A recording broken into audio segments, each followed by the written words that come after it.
إن الحمد لله نحمده ونستعينه ونستغفره ونعوذ بالله من شرور أنفسنا ومن سيئات أعمالنا من يهده الله فلا مضل له ومن يضلل فلا هادي له أشهد أن لا إله إلا الله وحده لا شريك له وأشهد أن محمدا عبده ورسوله قال الله تعالى يا أيها الذين آمنوا اتقوا الله حق تقاته ولا تموتن إلا وأنتم مسلمون وبعد فإن أصدق الحديث كتاب الله وخير الهدي هدي محمد صلى الله عليه وسلم وشر الأمور محدثاتها فإن كل محدثة بدعة وكل بدعة ضلالة وكل ضلالة في النار أوصي نفسي وإياكم بتقوى الله faqad fazal muttaqun. Kaum muslimin hadirin sidang Jumat rahimani wa rahimakumullah. Pertama, marilah kita senantiasa panjatkan puji syukur kita kehadirat Allah Subhanahu wa taala atas segala nikmat yang telah diberi kepada kita semuanya, terutama nikmat iman dan Islam, nikmat mempelajari agama dan sunnah Nabi kita yang mulia sallallahu alaihi wasallam. Selanjutnya, marilah senantiasa kita tingkatkan iman dan takwa kita dengan sebenar-benarnya. Kita berusaha untuk melaksanakan perintah-perintah Allah dan menjauhi larangan-larangan Allah Subhanahu wa taala. Sidang salat Jumat yang berbahagia. Dalam surah Al-Hasyr ayat 18, Allah Subhanahu wa taala berfirman, يا أيها الذين آمنوا اتقوا الله ولتنظر نفس ما قدمت لغد واتقوا الله إن الله خبير بما تعملون. Yang artinya, wahai orang-orang yang beriman, hendaknya kalian senantiasa bertakwa kepada Allah Subhanahu wa taala. Dan hendaknya setiap jiwa melihat apa yang telah ia persiapkan untuk hari esoknya.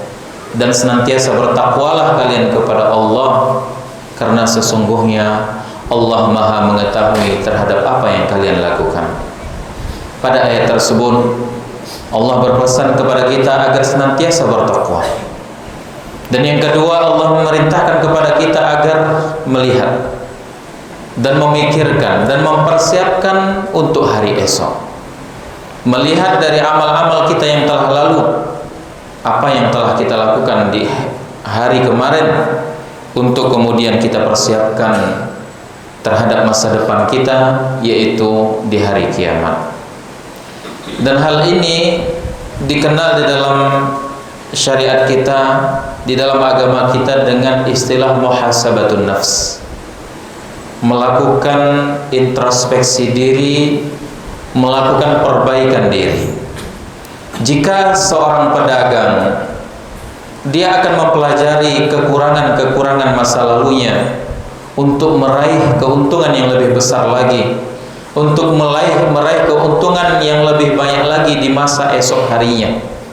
Jika ini dilakukan oleh seorang pedagang untuk mendapatkan keuntungan duniawi, maka tentu seorang mukmin hendaknya senantiasa melakukan perbaikan demi perbaikan. Maka izinkan pada kesempatan khutbah pada siang Jumat kali ini, kita akan membahas dalam pembahasan muhasabatun nafs. Tentu ayat yang telah kita bacakan tadi di dalamnya perintah untuk melakukan introspeksi diri.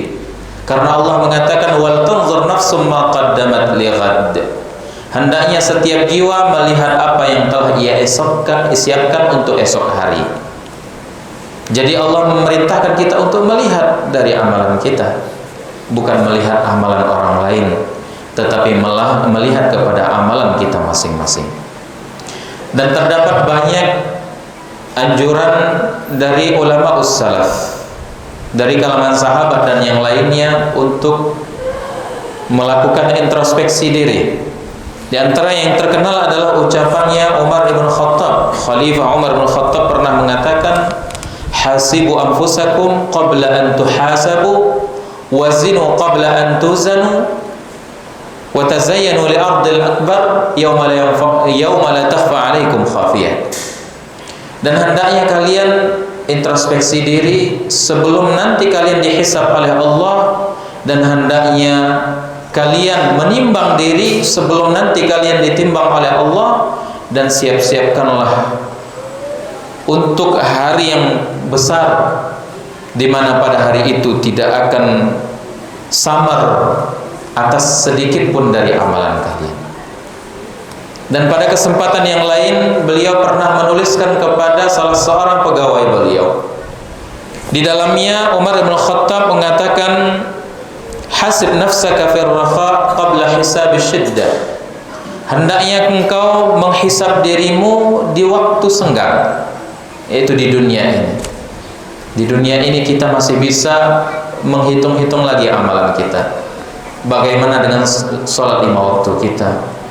Bagaimana dengan berbakti kita kepada orang tua kita? Bagaimana dengan keseharian kita? Itu masih bisa kita ukur.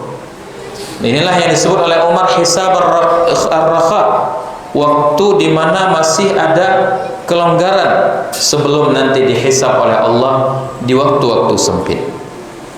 Kata Umar melanjutkan, fa innahu man hasaba nafsahu fir rakha qabla hisab asy-syiddah ada amruhu ila ar-ridha wal ghibta. Karena barang siapa yang melakukan perhisaban, introspeksi dirinya sebelum hisab yang berat nanti, maka dia akan ridha dengan hasil yang dia dapatkan. Dan sebaliknya, wa man alhadhul haya wa syaghalathu ahwa'uhu ada amruhu ila an-nadamati wal khasarah. Barang siapa yang dia tertipu dengan kehidupan dunia dan mengikuti hawa nafsunya, maka nanti kesudahan daripada urusannya adalah kerugian dan penyesalan. Artinya memang seorang mukmin harus melakukan hal ini, harus melihat ke belakang untuk memperbaiki ke depannya. Karena kalau ini kita tidak lakukan, kita tidak akan mengetahui kekurangan diri kita. Karena kita akan merasa bahwasanya diri kita dalam keadaan baik-baik saja. Ma'asyiral ikhwan yang dirahmati oleh Allah Subhanahu wa taala. Maka bagaimana kita melakukan hisabun nafs, muhasabatun nafs? Dijelaskan oleh para ulama bahwasanya ada 2 cara.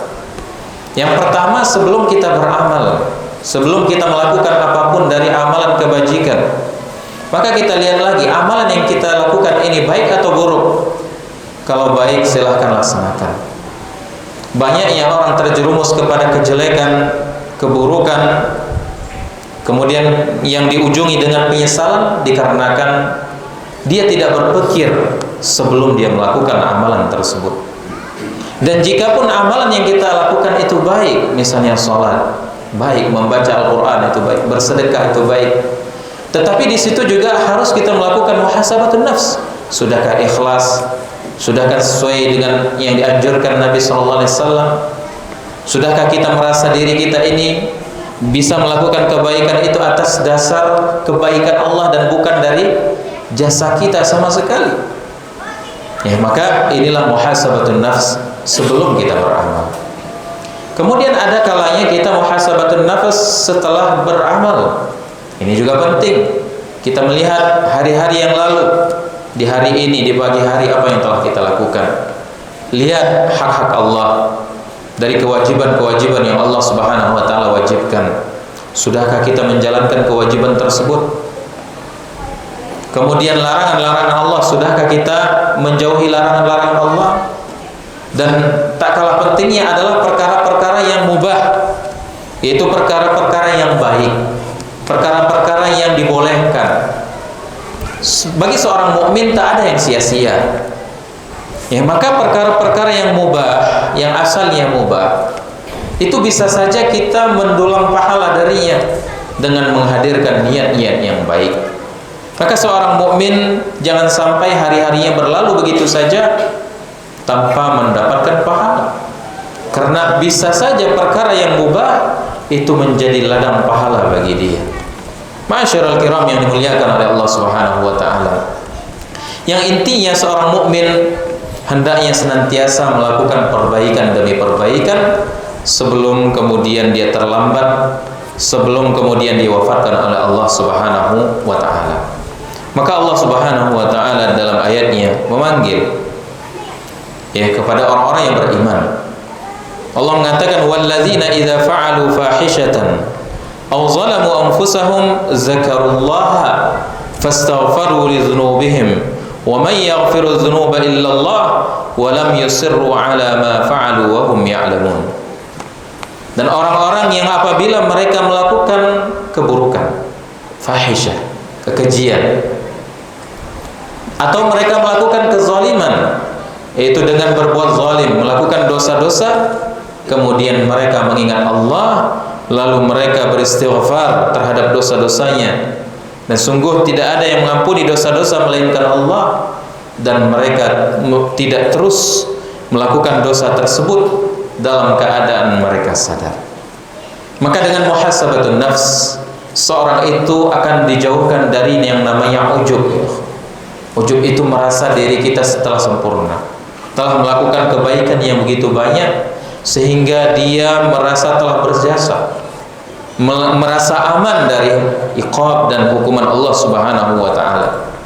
Karena orang yang muhasabatun nafs, pasti dia akan mengetahui kurang ataupun aib dirinya, sehingga dia bisa memperbaiki.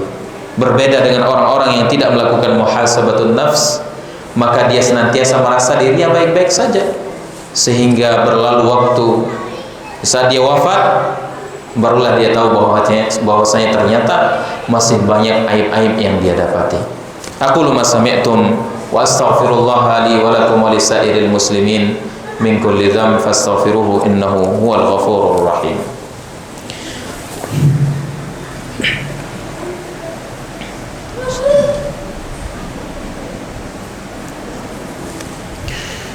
Alhamdulillah ala ihsanih, wassalatu wassalamu ala nabiyhi wa safiyyi khalqihi Muhammadin wa ala alihi wa sahbihi ajma'in.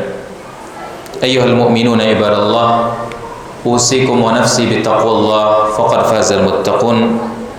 Wal 'asri innal insana lafi khusr illa alladhina amanu wa 'amilus shalihat wa tawassaw bil haqqi wa tawassaw bis sabr. Kaum muslimin yang berbahagia, Nabi SAW pernah berpesan di dalam sebuah hadis yang diriwayatkan dari Nawas ibn Sam'an radhiyallahu taala an. Beliau mengatakan, al-kayyisu man dana nafsuhu wa amila lima ba'dal maut, wal ajizu man atba'a nafsahu hawaha wa tamanna 'ala Allahil amani. Nabi SAW mengatakan al-kayyis, yaitu orang-orang yang cerdas adalah orang-orang yang mempersiapkan diri, ataupun orang-orang yang dia itu melakukan perbaikan diri dan dia mempersiapkan dirinya sebelum kematian. Sedangkan orang yang lemah, dia adalah orang yang senantiasa mengikuti hawa nafsunya, lalu dia berangan-angan. Jamaah yang dirahmati Allah, ada dua model orang. Yang pertama adalah orang-orang yang hanya bisa berharap kepada Allah tanpa melakukan perbaikan. Ini disifati oleh Nabi SAW sebagai al-ajiz, orang yang lemah. Orang yang lemah adalah orang yang hanya bisa angan-angan bisa masuk surga, padahal dia tidak pernah beramal, tidak pernah melakukan muhasabatun nafs. Sedangkan yang kedua adalah orang-orang yang pintar, kata Nabi SAW, al-kayyis. Al-kayyis itu adalah orang yang cerdas, yaitu orang yang senantiasa memperbaiki diri, melihat masa lalunya kemudian dia perbaiki. Itu yang kriteria yang pertama. Yang kedua, kata Nabi, yaitu yang mempersiapkan sebelum dia wafat. Jadi orang yang cerdas adalah orang yang mempersiapkan diri sebelum dia diwafatkan oleh Allah Subhanahu wa ta'ala. Dan pernah suatu ketika Abdullah ibn Umar bertanya kepada Nabi SAW, atau seorang laki-laki dari Ansar, kata Abdullah ibn Umar, suatu ketika aku bersama Nabi SAW, lalu ada seorang pemuda Ansar yang bertanya kepada Nabi SAW, ya Rasulullah, ayyul mu'min afdal? Ya Rasulullah, mana mukmin yang paling afdal? Yang afdal itu artinya yang terbaik dari orang-orang yang beriman. Qala ahsanuhum khuluqa. Mereka adalah yang terbaik akhlaknya. Subhanallah. Jadi orang yang terbaik dari kaum mukminin adalah yang terbaik akhlak. Kemudian dia melanjutkan, ya Rasulullah, ayyul mu'minina akyas. Lalu mukmin mana yang paling cerdas, yang paling pintar? Qala aktsaruhum lil mauti dzikra wa ahsanuhum lima ba'dahu isti'dadan ulaikal akyas. Kata Nabi sallallahu alaihi wasallam, yaitu orang yang paling banyak mengingat kematian. Itu orang-orang yang melakukan muhasabatun nafs, dia akan menimbang masa lalunya untuk kemudian dia melihat apa yang akan dia tuai di akhirat, itu setelah dia meninggal dunia. Itu orang-orang yang mempersiapkan diri bekal menuju akhirat. Kata Nabi SAW, ulaikal akyas. Mereka itu adalah orang-orang yang cerdas. Betul lah ya ikhwah. Karena kalau kita perhatikan, ya, orang-orang yang memperhatikan kehidupan akhirat itulah orang yang cerdas. Karena kalau dilihat kehidupan dunia itu memang seperti ini, ada batasnya. Sehingga Nabi mensifati mereka adalah orang yang cerdas karena mereka adalah orang-orang yang mempersiapkan diri untuk kehidupan yang lebih kekal, untuk kehidupan yang abadi. Sedangkan orang yang tidak bisa, ya, mempersiapkan diri, yang dia hanya tersibukkan dengan dunia, itu disebuti oleh Nabi SAW adalah al-ajiz, orang yang lemah, yaitu orang yang tidak bisa menaklukkan hawa nafsunya. Apa yang dikatakan oleh hawa nafsunya dia ikut saja. Maka kita memohon kepada Allah agar menjadikan kita adalah orang-orang yang kuat, terutama menghadapi diri kita sendiri, menghadapi hawa nafsu kita sendiri, dan semoga Allah Subhanahu wa taala menjauhkan kita dari sifat kelemahan, terutama lemahnya iman, lemahnya amal kita. Amin amin ya rabbal alamin. Innallaha wa malaikatahu yusalluna 'alan nabi ya ayyuhalladzina amanu sallu 'alaihi wa sallimu taslima. Allahumma salli 'ala Muhammad wa 'ala ali Muhammad kama sallaita 'ala Ibrahim wa 'ala ali Ibrahim innaka Hamidum Majid. Wa barik 'ala Muhammad wa 'ala ali Muhammad kama barakta 'ala Ibrahim wa 'ala ali Ibrahim innaka Hamidum Majid. Allahumma ighfir lil muslimina wal muslimat wal mu'minina wal mu'minat al ahya'i minhum wal amwat innaka sami'un qaribun mujibud da'wat. Allahumma ya muqallibal qulub thabbit qulubana 'ala dinik wa ya musarrifal qulub sarrif qulubana ila ta'atik. Allahumma inna nas'aluka at-tuqa wal 'afafa wal ghina. Rabbana hab lana min azwajina wa dhurriyyatina qurrata a'yun waj'alna lil muttaqina imama. Allahumma ati nufusana taqwaha wa zakkiha anta khairu man zakkaha anta waliyuha wa maulaha. Allahumma ighfir lana wa liwalidina warhamhum kama rabbawna shighara. Allahumma ansur ikhwanana almustad'afina fi kulli makan. Allahumma ansur ikhwanana almustad'afina fi Palestin wa khasatan fi Gaza. Allahumma kun lahum nasiran wa mu'ina. Allahumma anzil alaihim sakinatak. Allahumma shfi mardahum. اللهم اشف مرضاهم وتقبل شهداءهم. اللهم دمر أعداءهم اليهود الغاصبين ودمرهم واجعل كيدهم في نحورهم إنك على كل شيء قدير. ربنا آتنا في الدنيا حسنة وفي الآخرة حسنة وقنا عذاب النار. صلى الله على نبينا محمد وعلى آله وصحبه أجمعين وآخر دعوانا أن الحمد لله رب العالمين. Aqimis salat.